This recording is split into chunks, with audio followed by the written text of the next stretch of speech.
a partir desse momento eu não vou conseguir ver vocês, e também não vou conseguir ler o chat. Então, desejo boa prática para todo mundo. Vamos começar.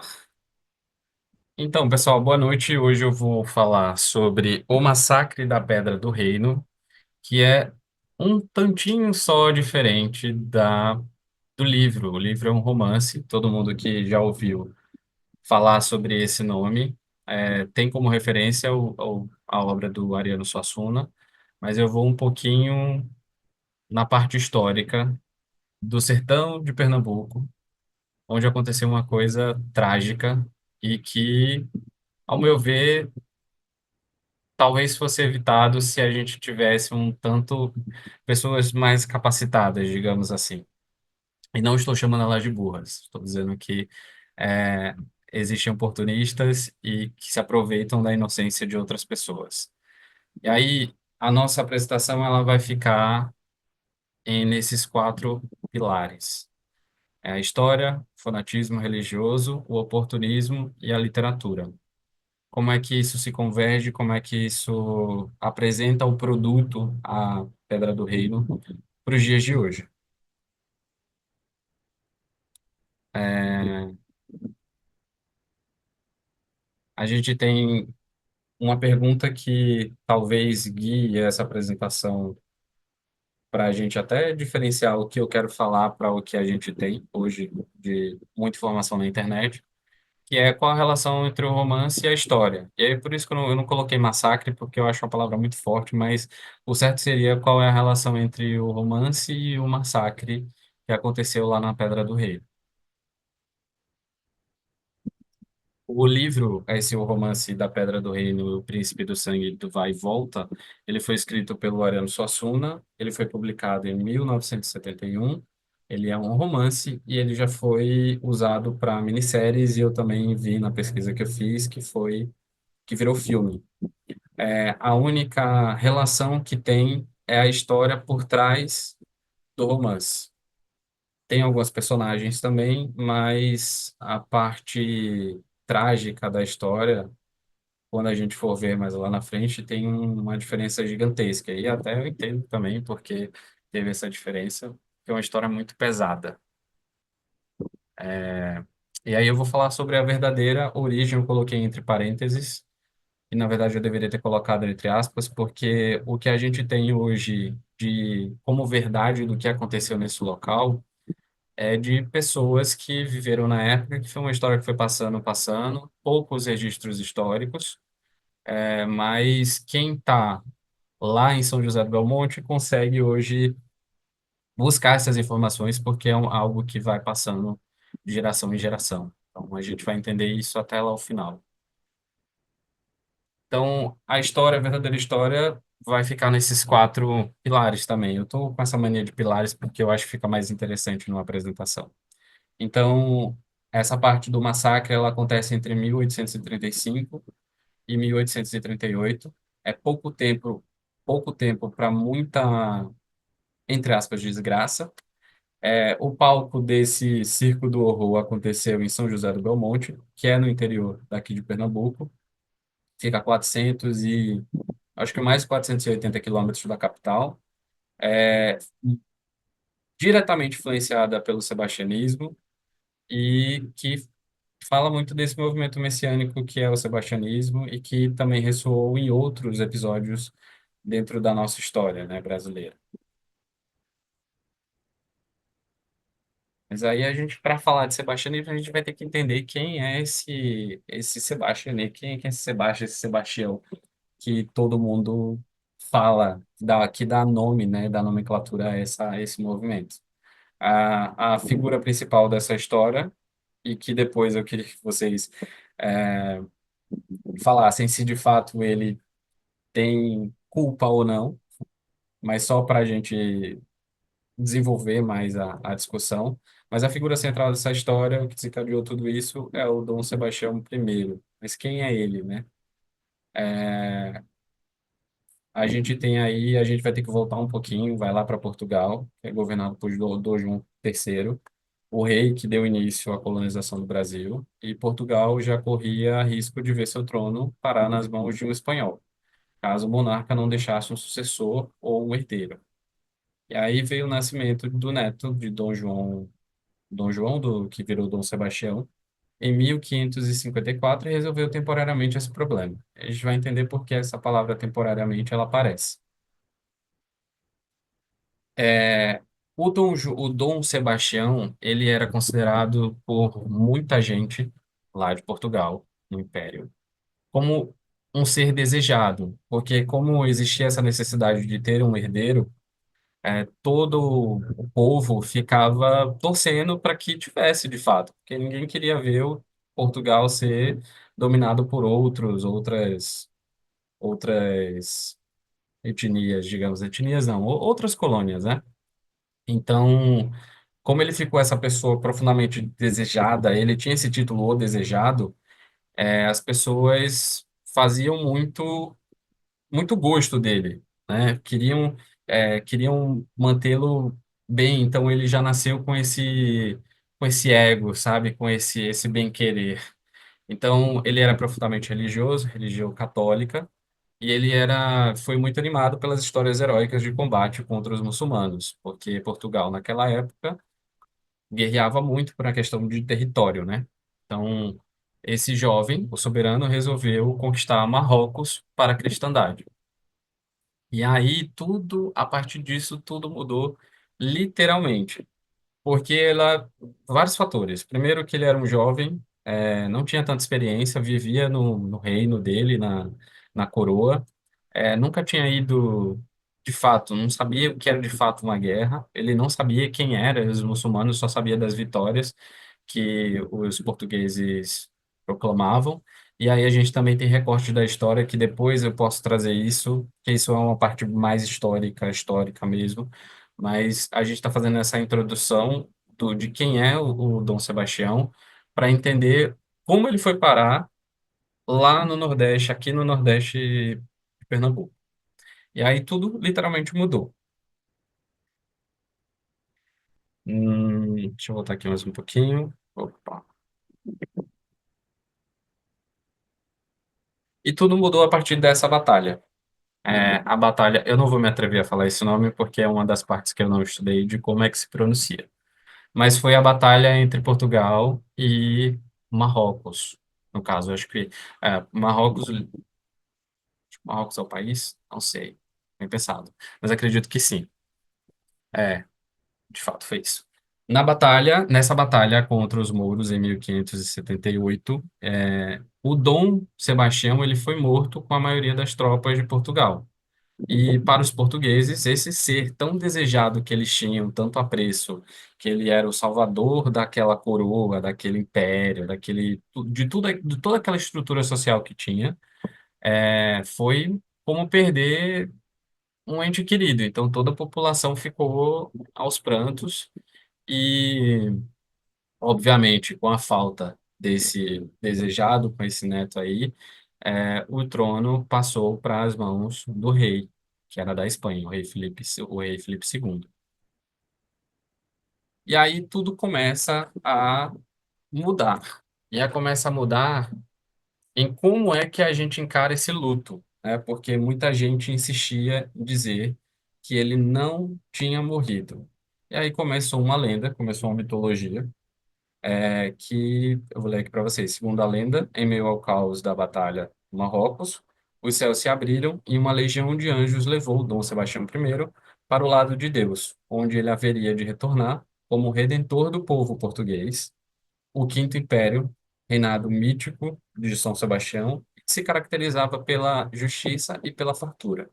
Então, criou-se no imaginário popular que Dom João, assim como a figura de Jesus Cristo teria sido levado aos céus e estaria ao lado de Deus e que um dia iria retornar para ter esse novo império. Então, se vocês começarem a fazer umas conexões, talvez a loucura tenha começado, com certeza foi aí, mas se a gente tivesse mais registros históricos, se a gente tivesse mais, né, saber como é que foi naquela época, de repente poderia ter sido alguém que criou um boato e isso aí foi tomando uma proporção gigantesca e virou o que virou. E aí essa história foi trazida pelos colonizadores ao Nordeste do Brasil. Para quem não sabe, Pernambuco foi uma dessas colônias aí de Portugal. E aí teve uma guerra com os. Gente, péssimo isso, mas não é o foco. Mas teve uma guerra entre dois países e os holandeses, lembrei. Então, quem vem a Recife vê a diferença de construções portuguesas e construções holandesas. Mas vamos voltar para a parte que nos cabe. E essas manifestações, a história foi trazida, né, pelos colonizadores ao Nordeste, e aí começou a se espalhar. Só que a gente só teve, de fato, essas manifestações coletivas do que seria o sebastianismo no final no século XIX, que foi em Pernambuco, na Bahia, e foram episódios, dois em Pernambuco, que foi na Pedra do Rodeador, que fica lá em Bonito, inclusive é uma pedra bem bonita, e o Reino da Pedra Bonita também, já mencionado no início, e na Bahia, a Guerra dos Canudos. Foi em 1870, 1897 a 1898. Aí a gente vai para a cidadezinha de São José do Belmonte. Ah, Jordi, nossa, o que é uma cidadezinha como essa, que já é pequena nos dias atuais, como é que chegou até lá? Porque se hoje, com a tecnologia que a gente tem, com a facilidade motora que a gente tem de pegar um carro e ir até lá, são algumas horas, imagina antes, que não existia nada disso. Mas a gente vai parar nessa cidadezinha de São José do Belmonte. Em 1836, um caboclo, um mameluco, João Antônio dos Santos, passou a pregar que Dom Sebastião, aquele que tinha sido elevado aos céus lá na região do Marrocos, é, estava encantado na Pedra Bonita. E para liberá-lo, né, eles precisavam fazer algumas oferendas, precisavam fazer algumas orações. Então, em troca disso, para quebrar entre aspas, esse encantamento, eles teriam Dom João, no caso, desculpa, Dom Sebastião, iria implantar esse reino de justiça, prosperidade e liberdade, que foi uma promessa criada lá em Portugal, mas no sertão. Então, ele soltou essa, foi conquistando uma galera aqui, uma galera ali, lembrando que a Igreja Católica já era forte nessa época, e aí, quando ela ouviu esse burburinho que Dom João estava encantado em uma pedra, o reino dele estava encantado em uma pedra, no interior, em cima de uma colina, enfim, a igreja começou a dizer assim: peraí, calma, isso pode ser uma heresia, isso de fato é uma heresia. No entanto, esse reino, entre aspas, de João Antônio incomodou os fazendeiros, que perdiam seus trabalhadores para a Pedra Bonita, e a igreja que via a manifestação como blasfêmia. Essa parte aqui que tem sobre os fazendeiros perderem é porque esse cara, esse João Antônio, ele ia nas fazendas, nas grandes fazendas que existiam naquela região e dizia assim: olha, me doa um tanto de trabalhadores para a gente desencantar aquela pedra e em troca, quando Dom João, Dom Sebastião desencantar e todo o reino dele vir com aquela fartura, com toda aquela riqueza que ele tem em poder, ele vai retribuir para você. E aí a gente sabe como é que é esse jogo de troca, né? A pessoa que tem dinheiro, ela vai querer sempre mais dinheiro, não necessariamente, mas a maioria delas vai querer mais dinheiro. E aí o dono da fazenda dizia assim: interessante, libera. Só que aí perdia, estava perdendo muito. E como era muito distante, eles meio que, já perdeu, perdeu, vem outros. E aí, deixa eu voltar aqui.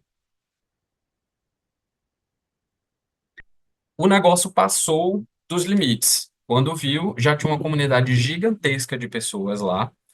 E todo mundo ficava esperando qual era o dia exato que essa pedra iria desencantar.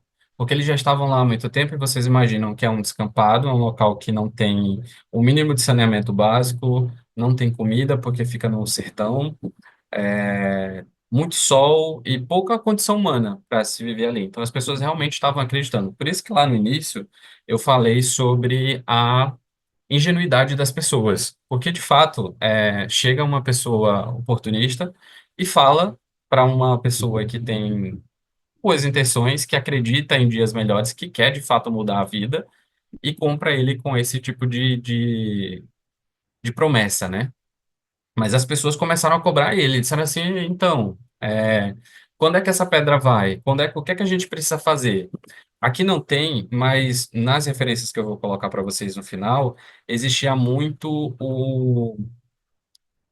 o desejo dele sonhar. Esse João Antônio, ele sonhava muito. Então, quando ele via que o negócio estava pegando fogo, ele dizia assim: Ah, eu sonhei que Dom Sebastião pediu para a gente rezar mais, digamos. Ele pediu para a gente fazer jejum, pediu para a gente fazer isso, sacrifícios, entre aspas. E aí eu coloquei os, entre aspas, em sacrifício, porque a gente vai ver que o negócio vai ficando mais embaixo. Mas o idealizador dessa comunidade, digamos assim, esse João Antônio, ele viu que o negócio saiu do controle e ele foi embora. E aí ele foi numa noite qualquer, ele foi, saiu e foi pro lado do Ceará. Então, isso, quando algumas pessoas souberam, da própria comunidade, pensava que tudo ia acabar. Só que existia já um pensamento coletivo ali. E, querendo ou não, já existiam alguns herdeiros, digamos, daquela comunidade. E foi o que aconteceu, né? Quando ele saiu da Pedra Bonita, o cunhado dele, João Ferreira, também João, assumiu o local dele. Sonhou e disse que Dom Sebastião tinha dito para ele assumir o local, para ele assumir esse império, né? Só que esse João Antônio, ele não foi uma boa pessoa. Primeiro que ele já foi bem ordinário de estar falando isso para pessoas de boa índole, né? Pessoas que não tinham muita coisa para segurar e que acreditavam na história dele. Nessas referências também, ele passava com umas pedrinhas, como se fossem pedras preciosas. Ele dizia assim: Olha, quem me deu isso daqui foi João, foi Dom Sebastião, e ele disse que tem muito mais. Então, era dessa forma que ele comprava as pessoas que compravam os peões, né, da fazenda. Ele chegava lá e dizia assim: Olha, isso aqui, ó, foi Dom Sebastião, com as pedrinhas na mão. E aí, Dom Sebastião vai dar muito mais. Então, a pessoa via aquilo dali e tinha como se fosse uma garantia. E aí, todo o resto já estava todo mundo contaminado e João Ferreira assumiu esse legado, amando, entre aspas, de Dom Sebastião. E aí, o delírio místico, auto-intitulado Rei João Ferreira, porque eles tinham esse ponto, eles eram rei até o Dom Sebastião vir. Quando ele viesse, ele saía e iria ocupar outro cargo dentro daquele reinado imaginário. Ele teve seu ápice quando ele proclamou que a pedra só desencantaria quando fosse lavada por sangue, e os sacrifícios ressuscitariam poderosos e imortais. E aqui é uma parte da história que fica muito pesada. Na referência que eu vou usar, e eu estou sempre usando essa palavra na referência, é porque quem tiver interessado nessa história vai ouvir de uma forma muito crua. Eu, infelizmente, não vou conseguir passar com a mesma crueldade e sem filtro que a minha referência que eu ouvi para construir essa apresentação. Mas imaginem que todo mundo já estava alucinado com tudo aquilo dali. Em relatos dizem que até eles usavam algumas ervas e faziam como se fosse uma bebida alucinógena para que os convidados de Dom Sebastião pudessem estar na presença extrafísica dele. E quando esse João Ferreira colocou, ele disse assim, não, então a gente tem que fazer derramamento de sangue. Só que esse cara fez uma coisa que, para mim, eu estou dando muita opinião pessoal aqui nessa apresentação, porque foram sentimentos que eu senti quando eu estava pesquisando, quando eu estava descobrindo uma história, quando eu estava revirando essa história. Então, são coisas imperdoáveis que ele fez. Ele começou a falar para todo mundo, dizendo: Olha, quem quiser lavar a pedra, a gente precisa de muito sangue. A pedra, imagina que era gigantesca, tinha 30 metros, tem duas pedras, uma com 30 metros e a outra com mais de 30 metros. Então, você imagina aí o quanto de sangue deveria ser derramado para cobrir aquela pedra toda de sangue. É, então, quando ele chegou e falou assim, olha, gente, a gente agora vai ter que derramar sangue, quem é que se habilita, né, para a gente fazer isso? Algumas pessoas se habilitaram. Então, aí você imagina o quanto essas pessoas já estavam sobre o domínio mental dele, né? E ele era muito incisivo nas suas palavras, né? Ele dizia, ó, a gente vai ter que fazer isso. Tem relatos que foi sacrificado de mulher a criança, de idoso a homem jovem, homem, sabe, meia idade, foi um sangue gigantesco. E aí eu volto a dizer, era um descampado, não existia o mínimo de saneamento básico para necessidades humanas. Imagina você para sacrifícios humanos. Aí aqui a gente tem um relato que o pai de João Ferreira foi o primeiro a se, vou ter essa palavra aí, mas ele foi o primeiro a se dar como sacrifício, né? E chega a parte pesada da história, que uma das mulheres do líder foi degolada por ele mesmo, porque ele estava louco, e ele dizia que quanto mais pessoas fossem sacrificadas e quanto mais pessoas fossem próximas ao rei, isso seria usado como benefício de Dom Sebastião. Ele iria olhar e ia dizer assim, esse sacrifício valeu a pena. E aí, tudo isso aconteceu numa noite, né? E a pedra foi de fato lavada com sangue, obviamente não a pedra toda, mas existiam umas pedras menores que eles faziam como altar de sacrifício. E como já imaginado por nós, né, aqui já vendo essa história de fora, não desencantou. E aí todo mundo começou a achar estranho novamente, porque a chacina foi gigantesca, né? E aí foi o que bastou para Pedro Antônio, que era um cunhado de João Ferreira, e aí você vai puxar a árvore, né? Começou com um cunhado do atual rei, no caso do João Ferreira, que depois o cunhado dele, o Pedro Antônio, declarou que ele sonhou. Tinha essa questão muito de sonhos. E aí eu não coloquei na apresentação porque é uma coisa muito densa, mas existia muito essa coisa de comunicação de sonho. Então, ele sonhou que Dom Sebastião pediu para que sacrificasse o próprio rei. Então, João Ferreira foi brutalmente assassinado pelos seus seguidores e Pedro Antônio proclamou-se o novo rei. Em meio a esse caos que foi essa grande chacina, uma pessoa conseguiu fugir. E aí, ó, tem aqui. Contudo, um vaqueiro que presenciou os primeiros sacrifícios denunciou a tragédia às autoridades e uma tropa de 30 homens, comandadas pelo Major Manuel Pereira da Silva, dirigiu-se ao local para dispersar os fanáticos. Só que aí você imagina o descontrole que já existia ali naquela região.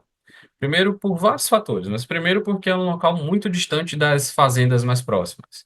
Então, não existia uma comunicação afinada, não existia nada. Todo mundo que estava naquela comunidade não queria sair. Então, talvez se esse vaqueiro não tivesse ficado impressionado com os sacrifícios, ele. A gente não saberia dessa história. Essa história não teria parado em 3 anos, ela teria continuado. Porque teve a primeira. E tiveram alguns abusos sexuais, tiveram coisas pesadas, mas essa segunda extrapolou o que já era, o que já estava extrapolado, sabe? Já tinha passado de todos os limites, e aí de repente passou ainda mais dos limites que já já estava estourado. E aí é o seguinte, quando ele foi para lá, existiu tempo. Ele foi e ele andou por muito tempo até chegar esse Major Manuel, e que o Major Manuel não queria, a princípio, acreditar nessa loucura, porque de fato é uma loucura. E aí vocês imaginam como seria se alguém chegasse do nada e falasse: Olha, tá acontecendo uma maior chacina em um canto deserto daqui que ninguém nunca ouviu falar. Então, quando o Major Manuel Pereira da Silva foi até o local, muita gente já estava se dispersando, porque o outro rei tinha dito que não iria, teria que ter mais. Enfim, eu não lembro exatamente em que ponto essa história, esse o último rei, ele fez, mas imagina todo mundo que se sacrificou, que pessoas que ficaram da família dessas pessoas e viu que nada aconteceu. Então, começou a juntar um ponto com o outro e todo mundo começou a se dispersar. Tiveram alguns embates ao longo do caminho, quando eles estavam vindo para esse local, e quando eles chegaram lá, o cenário era o pior possível. Então, o dispersar aí foi. Houve uma resistência, e aí 30 fanáticos morreram, inclusive Pedro Antônio, que colocou o fim na pedra, no Reino da Pedra do Reino, em maio de 1838.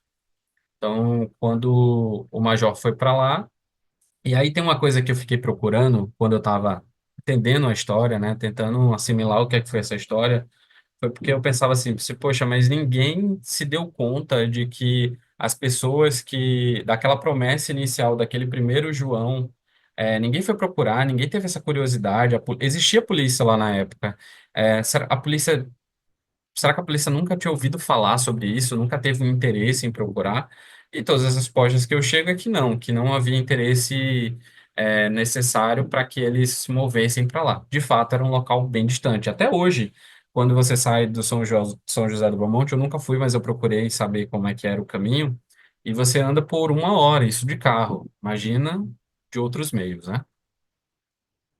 Deixa eu passar mais aqui. Opa.